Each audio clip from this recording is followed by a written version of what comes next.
Welcome to In Search of Wisdom, a podcast by the Perennial Leader Project. In this episode, I'm sharing a few of my favorite clips on Stoic wisdom from my conversations with Massimo Pigliucci, author of The Quest for Character, Donald Robertson, author of How to Think Like a Roman Emperor, and William B. Irvine, author of The Stoic Challenge.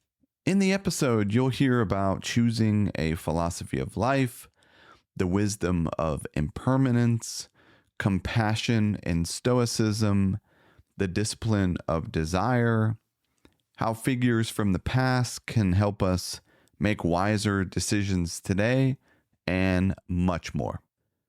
I'll put links in the show notes to listen to the full conversations and learn more about our guests.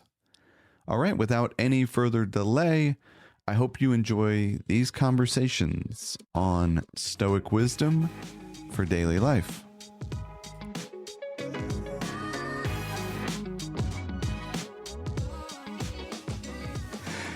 I was hoping we could spend most of the time today discussing a philosophy of life, which you write about quite a bit, maybe how to go about choosing one. So to start, how do you define a philosophy of life? Yeah, that's a good question. I co-edited a book a couple of years ago, a year and a half ago, called How to Live a Good Life, with my friends and colleagues, Skye Cleary and Daniel Kaufman. And the book is basically a collection of 15 different essays by people who not only study but practice a particular philosophy of life or a religion, because I think of religions, in fact, as philosophies of life. So in the introduction to that book, we put forth the notion that, give or take, a philosophy of life has three components: a metaphysics, an ethics, and a set of practices. So consider, for instance, the religion that I grew up with, Catholicism or Christianity more generally. There is a metaphysics there, right? So the notion that the world was created by a creator God who is all loving and all powerful and all that sort of stuff. Then there is an ethics, which consists in things like the Ten Commandments from the Old Testament, the teachings of Jesus from the New Testament, and so on and so forth. And then there is practices. You're supposed to read scriptures and reflect on scriptures. You're supposed to go to church and share with other people, listen to sermons, and then of course engage in behaviors that are actually Christians. Now, whether people do that or not, it's a different issue. But that's the idea. Similarly, for a philosophy of life that is not religious in nature, such as Stoicism, Stoicism has a metaphysics. The Stoics are the ancient Stoics were essentially what we would consider pantheistic. That is, they believed that the universe is the same thing as God, or vice versa. So God is in the universe. He is the universe.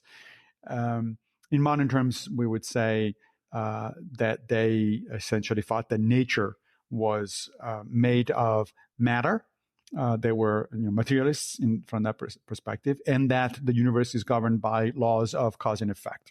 So that's the metaphysics. The ethics consisted in things like the notion of the four virtues, the four cardinal virtues of practical wisdom, justice, temperance, and courage, that you're supposed to follow in life as you try to live your life, or for instance, the notion of the dichotomy of control that maybe we'll talk about a little later, which comes out very forcefully in one of the prominent Stoic authors, Epictetus. And then there is a set of practices, things like different kinds of meditations, a meditation about adversity, a meditation about death, things about like journaling, taking time to sort of self-analyze how you're doing and how you could possibly improve, things like that. So from that perspective, just from this brief comparison, you can see that there is a structure to philosophies of life, and that structure isn't really that different from the structure of religions. The main difference usually is, of course, that as a Stoic practitioner, I can criticize, let's say, Epictetus or Seneca or any of the other Stoic authors, and I'm not going to incur into, any kind of wrath by any god. While on the other hand, if you want to criticize, Jesus, then you're in troubled waters because he's a god. I love this book that you mentioned, How to Live a Good Life. Have it right here. So 15 different philosophies in there. Would you advise someone to choose one of these existing philosophies of life over, say, creating one of their own? What are your thoughts there? Yeah, I would advise against creating one on your own. But I want to be clear about why I say this. So often people ask me, well, why can I not come up with my own ideas about, life, the universe, and everything? Or why can I not pick and choose different combinations from different philosophies, basically coming up with what is referred to often as an eclectic philosophy? And yes, the answer is sure you can. But it's not easy. It's not easy to do it well. And since there are actually out there already a large number of philosophies that are internally coherent, well thought out, useful, et cetera, why the hell would you want to reinvent the wheel, basically, right? Now, it's like saying somebody's like, sure, you could go to the doctor and take advantage of the expertise of, groups of people that have studied medicine, or you can come up with your own remedies. And it's possible your own remedies are going to work, but it's going to be, treacherous and more likely than not, it's going to kill you.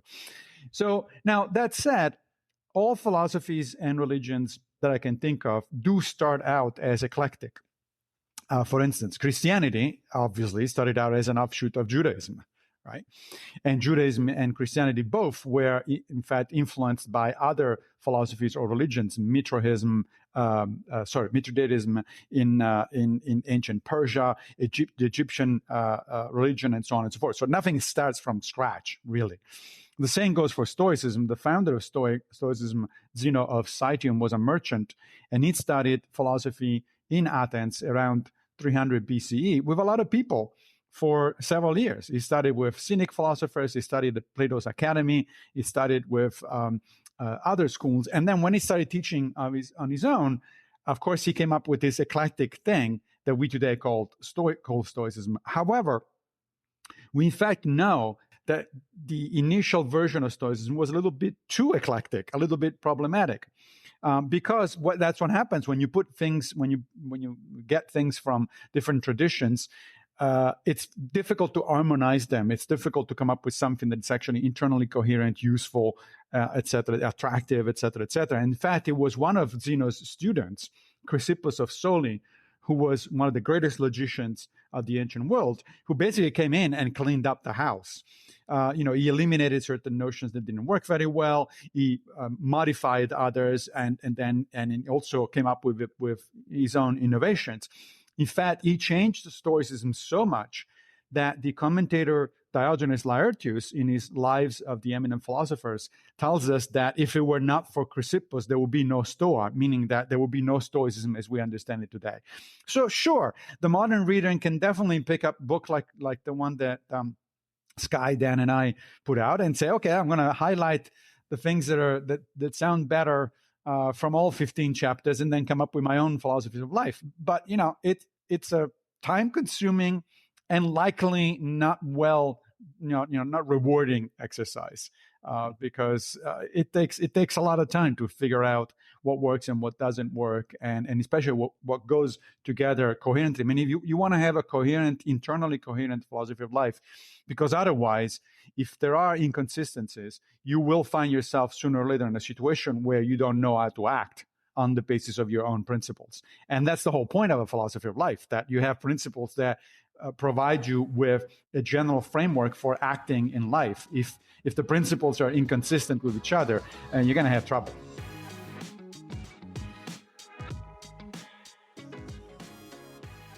I find it fascinating when you go through Meditations and you see the number of quotations from Heraclitus. Yeah. Just this idea around change. How much do you think that really influences his philosophy and psychology of maybe how he's viewing the world? It's his second favorite philosopher, right? he tells us that, first of all, in terms of the volume of quotations, we don't know for sure. It's kind of hard to attribute some of the quotes, but it looks like Marcus mainly quotes Epictetus, and then a close second is Heraclitus. So it seemed like his two favourite philosophers. Now, Heraclitus was always a favourite of the Stoics. Cleanthes, the second head of the Stoic school, wrote several volumes about him, and so I think did one of his students, if I remember rightly. Epictetus mentions in passing that he considers Heraclitus to be like a kind of neo-sage up there with Socrates and Diogenes the Cynic, although he doesn't say that much more about him, at least in the discourses that survive. But it's quite plausible that the Stoics had read earlier texts by some of the founders of the school about Heraclitus. In fact, the quotes that we have in Marcus Aurelius from Heraclitus, what we have to consider sometimes is, where is he reading that? Is he reading Heraclitus' On Nature, or is he reading other books that quote it, which is perhaps more likely? So it may be that Marcus is getting those quotes from Cleanthes or from another Stoic text, right, which would make the whole thing kind of hang together a lot more. There's also a passage where Marcus says that the essence of his philosophy consists in this slogan, which is the universe is change, life is opinion. So he condenses, so there's 6 words in Greek. So he condenses his philosophy down into these 6 words, and he says quite explicitly that the life is opinion part refers to this doctrine of Epictetus, that it's not things that upset us, but rather our opinions about them. So he means by life is opinion, not that everything is subjective. He would have disagreed with that, but that the quality of our life emotionally is shaped by the value judgments that we hold. That's the Stoic doctrine that he's referring to. And then everything, the universe is change, is the Pantarei doctrine of Heraclitus, the doctrine of flux. There's also a weird text by Justin Martyr, the Christian martyr, where it's the one, by the way, where he calls Marcus Aurelius Verissimus. So we know that this was a nickname he had as a child, but we also can see that he was still known by that name as an adult. So Marcus Aurelius, that sometimes you'll see this BS online where people say maybe Marcus Aurelius wasn't really known as a philosopher, or maybe he wasn't a Stoic. Marcus Aurelius was famous as a Stoic philosopher in his lifetime, for goodness sakes. That's one of the silliest things I've ever seen on people try to debate online. So Justin Martyr calls him Verissimus the philosopher in this official letter addressing him. He was famous as a philosopher. And in it, he talks a lot. Justin Martyr had studied Stoicism, and he was critical of the Stoics. But at one point, he calls Heraclitus a Stoic, which is really weird. Now, it could be that he's referring to a Stoic writer who happened to be called Heraclitus, but there's some evidence in the text that he's actually referring to the pre-Socratic. And what he maybe means by that is this guy's kind of an honorary Stoic. Sure, he's a precursor of the Stoics, but the Stoics are so closely aligned with him, that we may as well consider him part of the same philosophical tradition. We don't know for sure that that's what's meant, but it could be the case that Heraclitus was perceived as part of the Stoic tradition. And so this doctrine, to come back to your question, the doctrine of flux, it's like the Buddhist doctrine of anicca, of impermanence, except incidentally the earliest Buddhist scriptures we have referring to that are 1st century AD or something like that. Whereas Heraclitus is the 6th century BC or whatever. Far earlier. Here's another idea to rock the apple cart. It's not implausible that the Buddhists got this idea from the Greeks. It's quite plausible, in fact, for all we know. Some people would like to think it might be the other way around, but it's possible that this doctrine originated in the Greek-speaking world, probably in the Middle East, and perhaps travelled from there to India, possibly. But this is central to Stoicism. Marcus Aurelius goes on and on about it. He makes it the centerpiece of his philosophy. If you're asking, would this influence his psychology and the way he conducted himself as emperor, I find it inconceivable that it wouldn't. In the same way that, a devout Christian, somehow their life must be shaped and their actions must be shaped and their politics must be shaped by their religious beliefs if they're sincere. Marcus, one of his main contemplations that he repeats multiple times in the Meditations is actually to meditate on deceased Roman emperors. He even says at one point that when he looks at his own image, which wouldn't be difficult, because Fronto tells us there are images of Marcus Aurelius everywhere in the empire. He says some of them are not very good likenesses. He complains about it a bit. But he says they're all over the place, like in all the shops. Like everybody in Rome has got a picture of the emperor. So he was surrounded by statues and paintings of himself. And he says that when he looks at his own image, he should think of deceased emperors from previous ages. So memento mori. So his contemplation of impermanence was very much focused on his position as emperor. He talks about the only time he mentions Hadrian, his adoptive grandfather, is to say, do you remember that old dead guy? Remember what a big deal Hadrian was. Marcus Aurelius thought, do you remember what a big deal? Hadrian was a huge figure, like a huge character of a man, an unforgettable character, like a complex, multifaceted, larger-than-life figure. But Marcus, when he's writing the Meditations, knows military officers that have only ever seen statues of Hadrian and read about him in history books. How weird is that? So these guys would all be talking about Hadrian, and Marcus would think, you've never met him. Like, you see statues of him. I went boar hunting with him. I lived in his house for a while. And now he's a character in history books. How weird is that?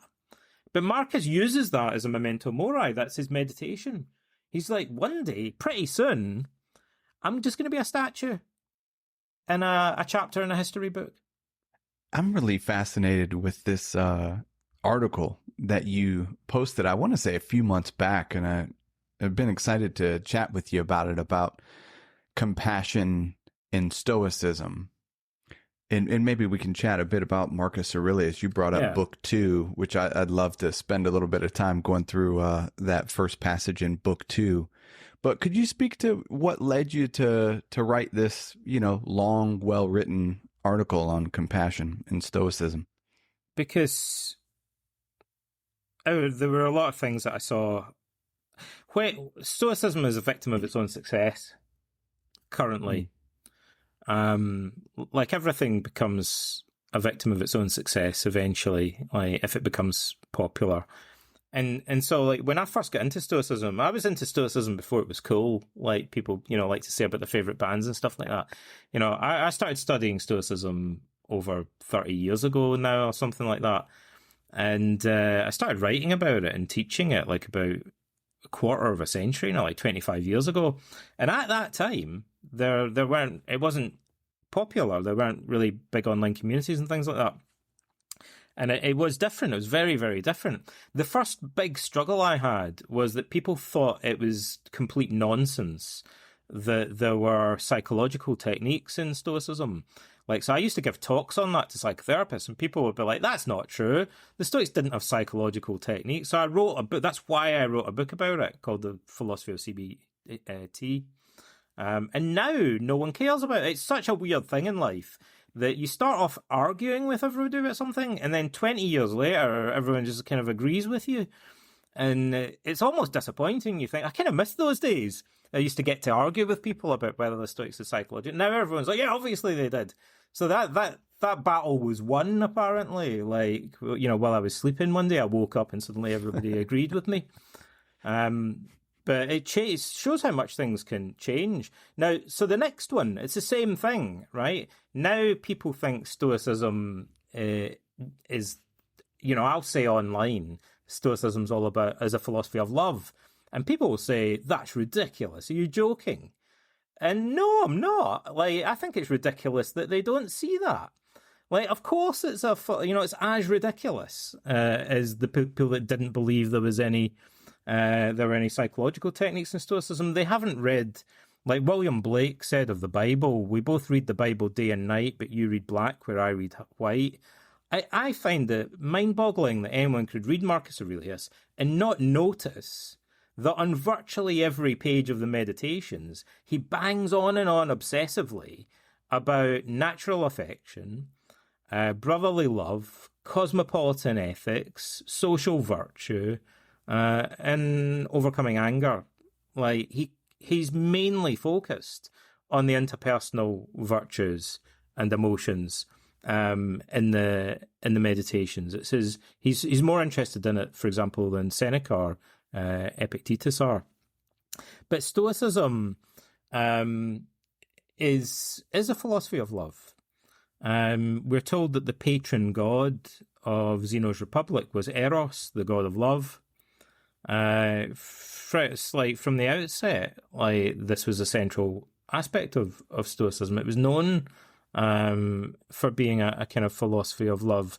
You could say compassion or kindness. Now, the problem here, one of the problems is that, and this is something maybe people don't talk about that much. In some ways, people kind of got past it. In other ways, they haven't.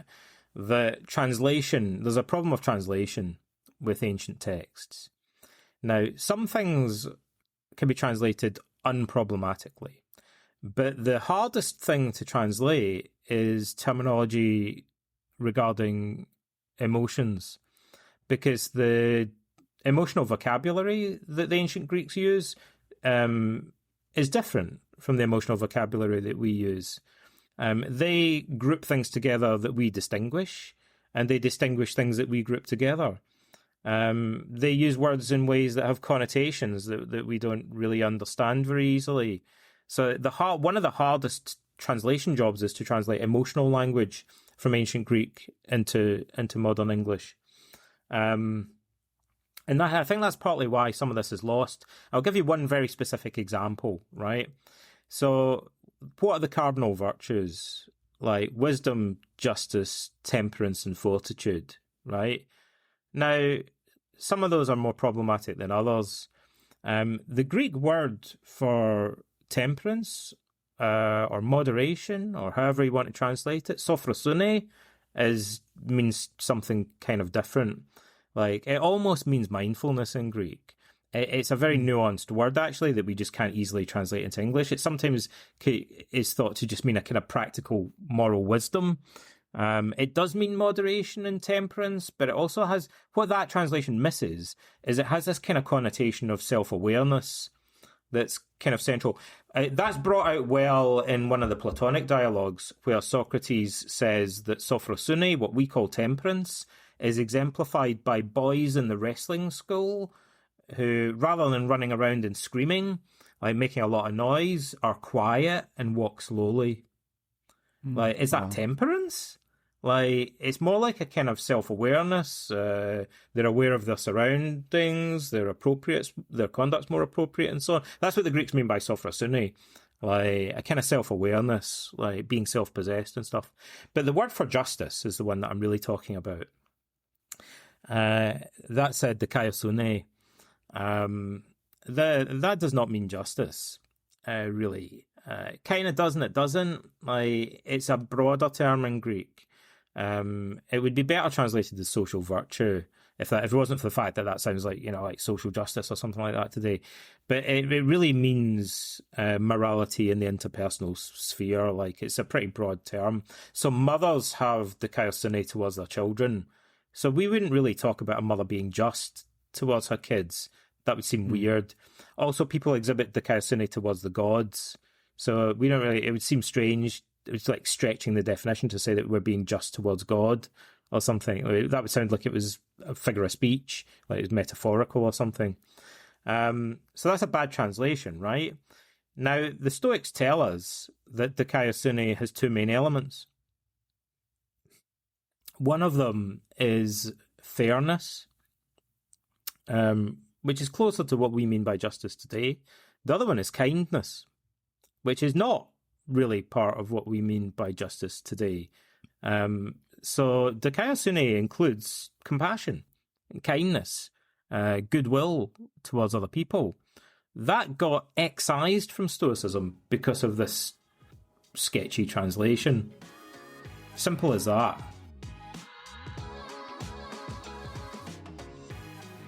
Just coming out of Stoicism, and you know, I've written a few books now that talk about their advice on how to live well. And now I'm headed off into a critical thinking book, and that sounds like a really massive jump in interest. But in fact, the Stoics themselves were intensely interested in logic. They were also very well aware of the intrinsic irrationality of human beings. So the idea that you don't want to, like it or not, we humans, we're rational, but we also have an irrational component buried within us, and it's not going to leave. And so then the trick is how to get along with it. And their idea was, what we have to do is outthink these deeper components, you know, and to put it into the most anatomical terms, you can think about your head, which does the reasoning, and your heart and gut. So your heart is where your emotions lie. Your gut is where fear lies, and fight or flight responses.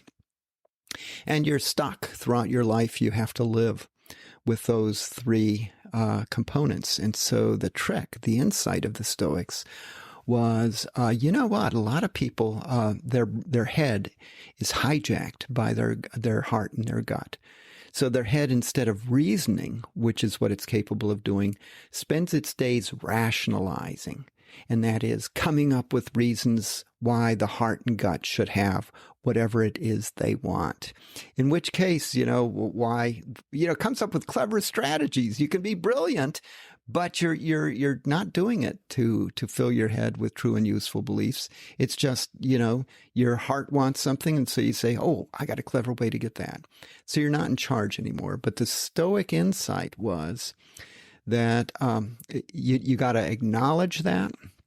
And once you do acknowledge it, you've got to come up with a strategy for dealing with that. And ideally, what you do is come up with a strategy where your head can not only resist the seduction, being seduced or hijacked by your heart and gut, but where your brain can actually harness those powers and use them for the good of yourself, so you can have a good life. So there's just all sorts of really interesting connections between what I was doing when I'm talking about Stoic strategies to avoid negative emotions, and what I will be doing when I talk about Stoic strategies for how to avoid committing a variety of fallacies, which arise because of our hybrid nature, you know, of, we got a head, but we also have a heart and gut.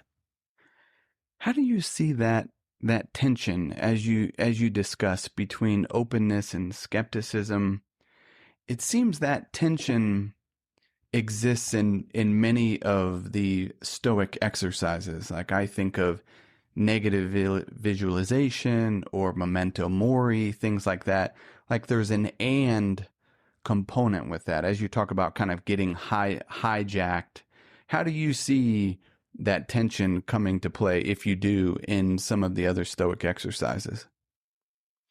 Stoic exercises, those are all exercises in which you're coming up with clever ways to avoid the harm that can be done by the heart and gut. So to pick one that you mentioned, a negative visualization. It's a easy technique to use. What you do is periodically during your day, you stop to think about the loss of something that you that you appreciate, but probably take utterly for granted.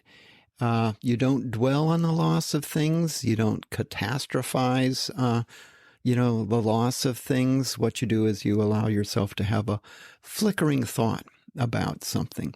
So the object, it can be your health, it can be your job, it can be your spouse, it can be your home. You pick what you want. It can be your children. Just give yourself a second and a half to imagine and maybe kind of visualize what it would be like if they suddenly disappeared from your life. And it can have a profound psychological effect on you, because you can come away realizing how important they are to you and how utterly for granted you probably are taking them.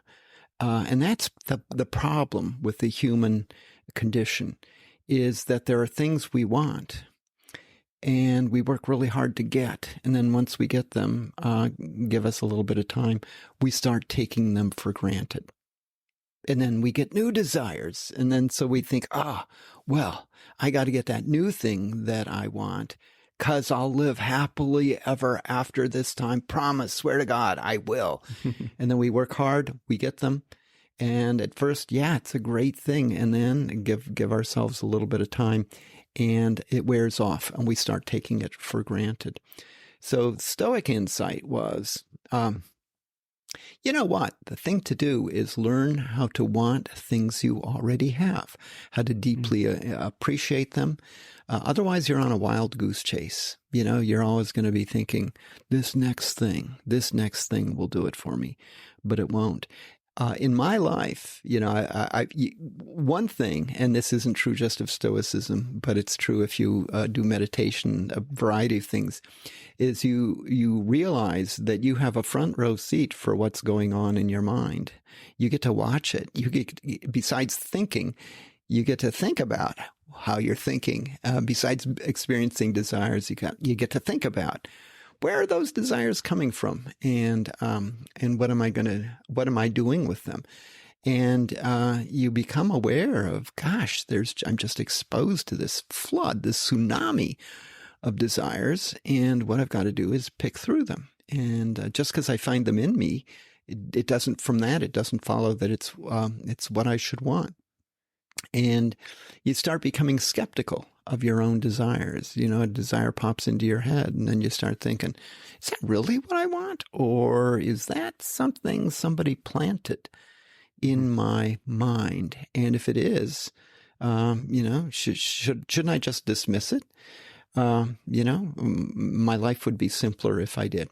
But anyway, there's this tension. And I know that in my days, now that I watch what I think and so on, it's amazing to me. Okay, so I've made it my point to study Stoicism and these techniques. And one thing that I find amazing is if I get good news out of the blue, I get an email that's good news. How you get a little buzz. You got good news, and what's amazing to me is how quickly it dissipates. We're talking hours where, you go from thinking, this is great, to, just it becomes background. Yeah, this is just the way my life is, and that's a shame. I know that I'm a very lucky human being. If I were born 100 years ago, the things that I'm able to do with my life, I couldn't do. I wouldn't have indoor plumbing. You go through the list, maybe more like 150 years ago. And yet those people not only got along, but they seemed pretty happy. And I look around me and people who have all this incredible stuff. The cell phone is a miracle. You can order pizza in Hong Kong with a cell phone, with a cell phone. And in fact, you can even look at the face of the person you're ordering it from. I don't know why anybody would want to do that, but the point is you could do that. And yet you have these people who are just miserable. Yeah, but I don't have the latest model cell phone, take pity on me. Okay, well, you can live your life that way, but there is an option, and that is just to become aware of what you've got and to embrace what you've got. Well, I'm fascinated with this topic of desire. You've written the book on desire. I was looking at the date on that, almost 20 years ago. One of my favorite books. And you have a line in there which is really an all-time favorite for me. I think it's, if desire was an Olympic sport, we would all make the team. Just a great line, but this idea of not necessarily fulfilling our desires, but removal of desires. How would you suggest others maybe kind of work with that removal piece of desires that are lingering around?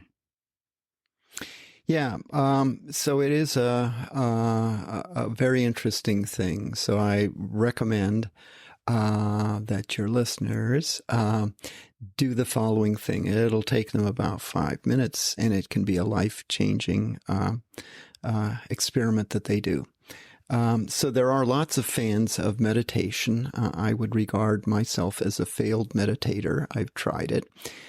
But here's the thing. Even if you don't want to be a meditator, you owe it to yourself to do a one-time 5-minute long, it's called a Zazen meditation.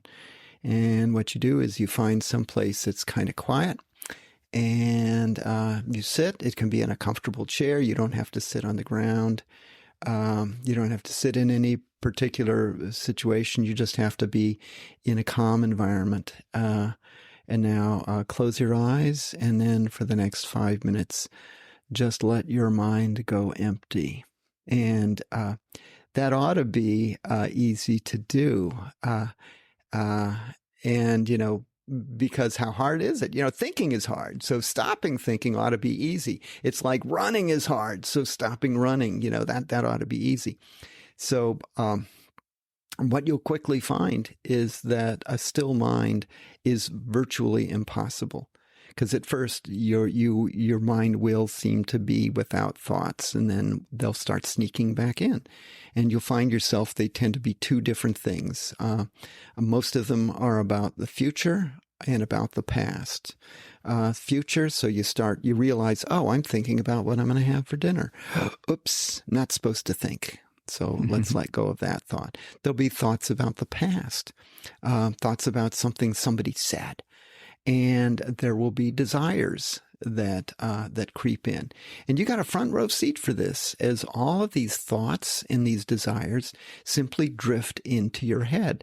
And the question is, where are they coming from? Now, the first response is, well, they're coming from me. Obviously, they're in my mind, so they're coming from me.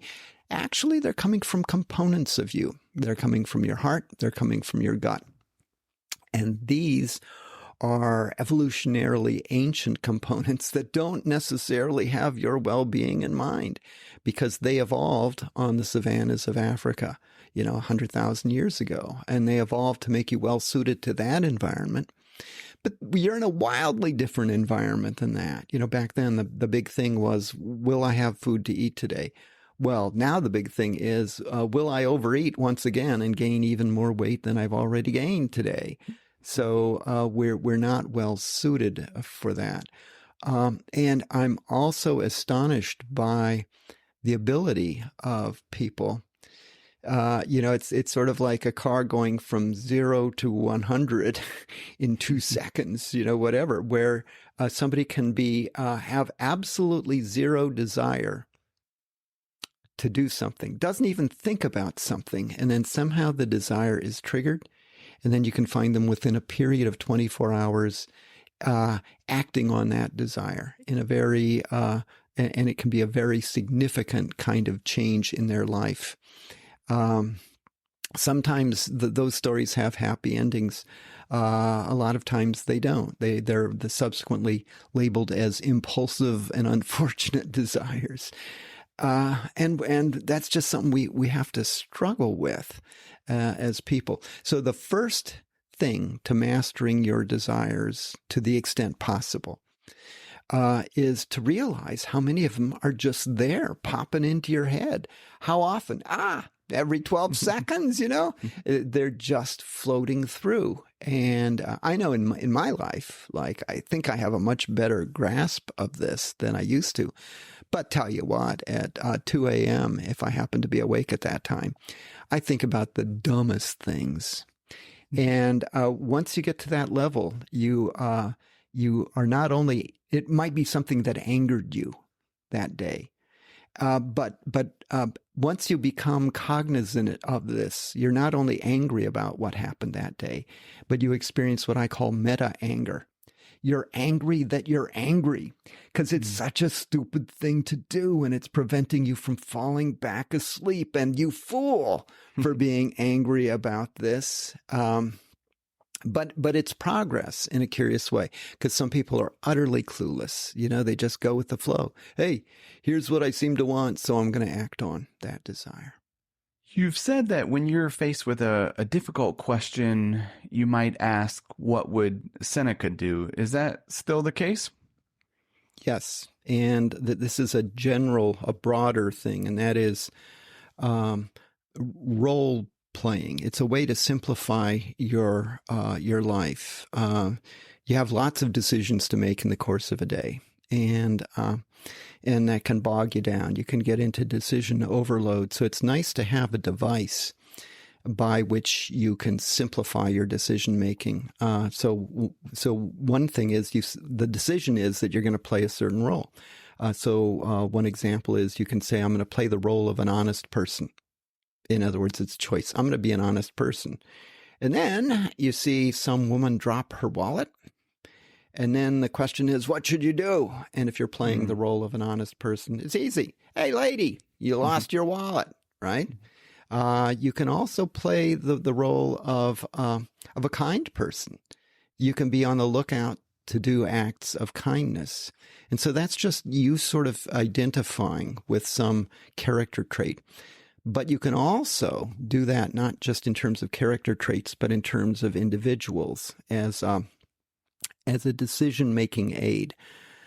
So I know Christians who, when they have a difficult choice to make, they ask themselves, what would Jesus do? And I'm not particularly religious, but I know I will find myself in the day saying, when I have an interesting choice to make, well, what would Seneca do under these circumstances? I know getting out of bed this morning, I was just there, and it's cold here where I am in Ohio, and just comfortable under the blankets. And I thought, well, what would Marcus Aurelius do? And I don't have to wonder, because he tells us in his meditations, he said, was I really put here on earth to stay warm under these blankets, or do I have work to do? And, and that got me moving. I got work to do. I got stuff to write. I got people to talk to.